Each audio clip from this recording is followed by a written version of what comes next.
Economic Freedom Fighters Member of Parliament Mzwanele Manyi has expressed concern on the state of some of the public service institutions. This after he visited various service delivery points in Johannesburg. Manyi now joins us in studio for more on what he experienced on his oversight visits today. Mr. Manyi, thank you so much for joining us this evening.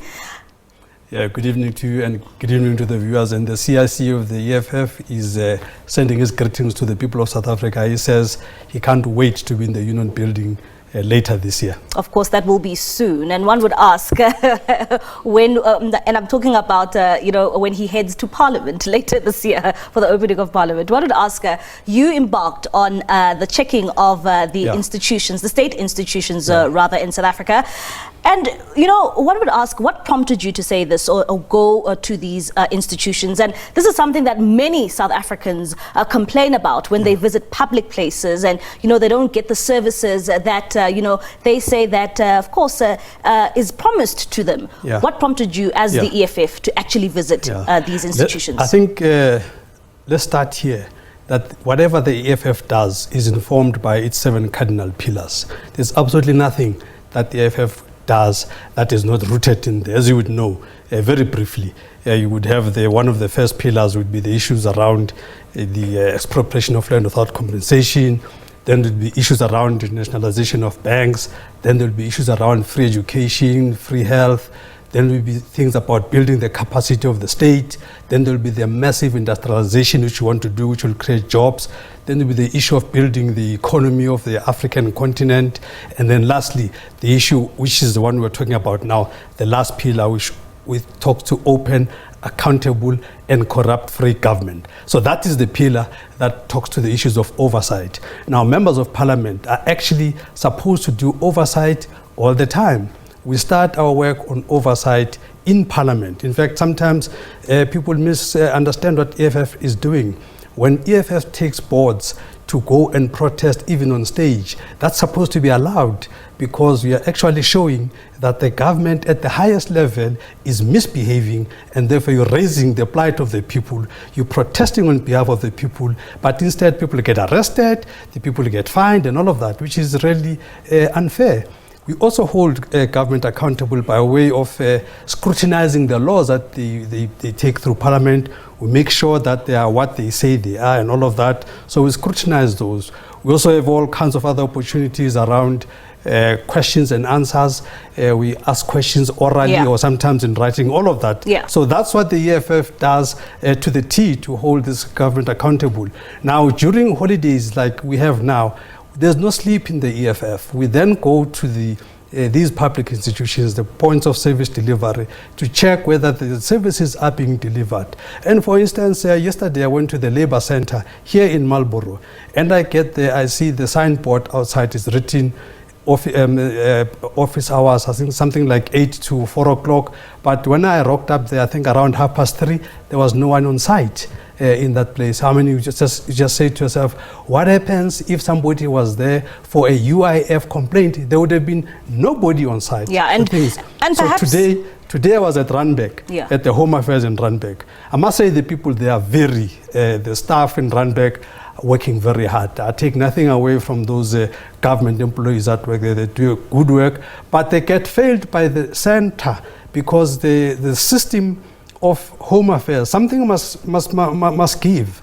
We cannot have a situation where Home Affairs system is known for its offline. Today, the rest of Joburg was basically, I don't know other areas, but the most part of Joburg was out between 8 o'clock up until 1 o'clock. There was nothing working there.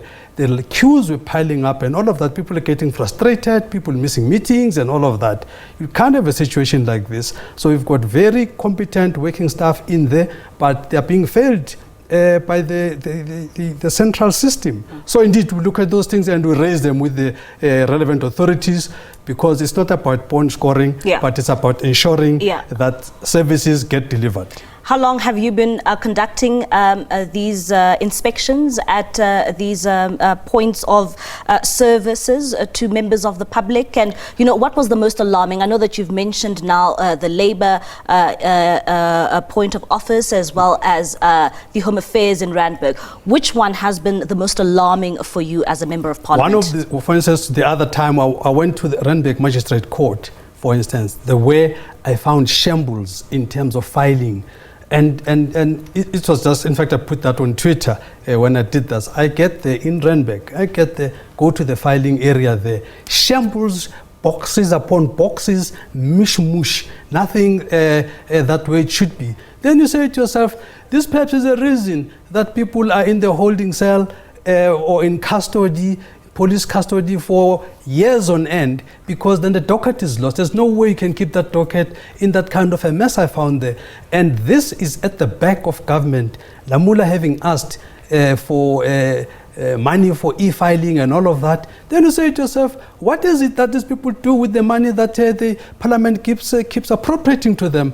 Because when you go to the point of delivery, there is no evidence that this government gets billions to be able to have well-checked up systems. So the next phase that EFF will be doing now is to check what exactly happens to government money, because it's not like we've got this poor government. No. This government has got billions, has got trillions, this government, but it goes into the executive's hands, and somehow, other than the Bentleys that some of these tenderpreneurs drive, we don't know where else the money goes, because the actual systems are not where they should be. These systems, what does it say about government and government efforts? If you are saying that most of them that you have gone out of your way to go and inspect, what does it say about our government at the moment? I mean, if you are saying that you've just gone on a couple of days and people of South Africa experience these problems over, you know, days on end, what does it say about our government? It actually means the government does not care. I mean, these are just things this is in Sentin area. Can you imagine what happens in the outlying areas? Kids are crossing over rivers as we speak here and now today.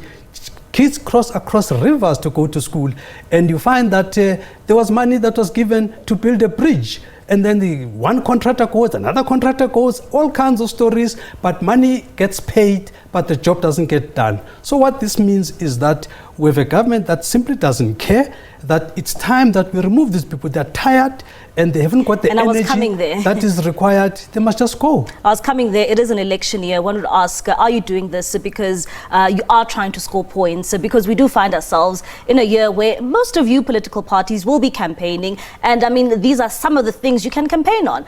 Are you doing this because it is an election year? If there's one characteristic feature about the EFF, is about holding this government accountable throughout. In fact, I mean, you must give it to the EFF that even that channel 408 was a channel that no one watches. Ever since the EFF got into that parliament, everybody watches 408 because they know that parliament has been made vibrant because of the EFF. The EFF has woken up all those sleeping ANC MPs there and is demanding accountability. So EFF has been very consistent. You can say that about the ANC people. I mean, you look right now, for instance, you have this Ramaphosa now that we're sitting as we speak here now with about 11.7 million people that are out of work. He has never said anything, him and his inept government. They've never said anything about this. But now, because it's election time, can you imagine, he's not even ashamed to say to business people, please don't retrench them yet. Don't retrench them yet because he doesn't want the bad name to go to the ANC. And yet, as he's saying don't retrench them yet, in his own state-owned enterprise, as in the post office, they are retrenching 6,000 people. So you've got heartless people that are running the state. So anybody here and now that continues to vote for the ANC is actually voting against himself. All right. The time for the ANC has come and gone, and I think the time for the EFF has arrived. We want people to get the kind of service delivery that we see in Ekurhuleni, where even the sewer spillages within 24 hours is all cleaned up. That's a kind of sense of agency that we need. We need people that... Unfortunately, Mr. Manyi, we have run out of time. That is Mzwanele Manyi. He is an EFF MP, just talking about some of the inspections that he has conducted. And he says that, I mean, he's visited a number of them, being Home Affairs in Randburg and some of the Labour departments as well. And of course, he's saying that some of the conditions that these state institutions are in is, according to him, quite appalling. But of course, we know that this is also an election year. And you heard him there, the EFF having prospects of entering the union buildings.